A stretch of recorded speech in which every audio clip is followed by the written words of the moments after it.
শিরোনাম: বৃষ্টি থামার আগেই।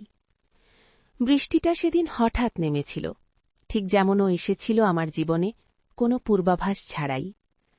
চা দোকানের সামনে দাঁড়িয়ে আমি ভিজছিলাম, আর ও দাঁড়িয়েছিল আমার ঠিক পাশে। একটা নীল ছাতা, একটু লাজুক হাসি, আর চোখে এমন এক শান্তি যা শহরের কোলাহলে হারিয়ে যায়। আপনি চাইলে ছাতার নিচে আসতে পারেন, ও বলেছিল খুব সাধারণভাবেই, কিন্তু সেই সাধারণ কথাটাই আমার জীবনের গল্প বদলে দিয়েছিল।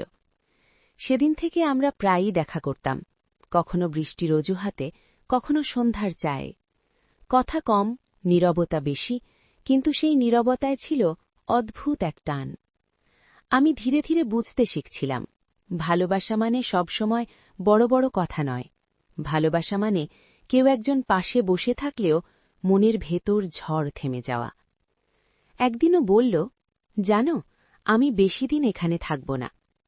শব্দগুলো সহজ ছিল, কিন্তু বুকের ভিতরটা হঠাৎ ভারী হয়ে গেল। আমি কিছু বলিনি। ভালোবাসার সবচেয়ে কঠিন জায়গাটা হল প্রিয় মানুষটাকে আটকে না রাখা।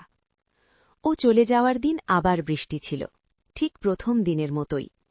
আমি সেই একই চা দোকানের সামনে দাঁড়িয়েছিলাম, আরও একই নীল ছাতা হাতে। ভুলে যেও না, ও বলেছিল। কিছু মানুষ আসে শুধু মনে থেকে যাওয়ার জন্য। ও চলে গেল, বৃষ্টি থামল, কিন্তু ওর রেখে যাওয়া ভালোবাসা আজও ভেজায় আমার প্রতিটা সকাল।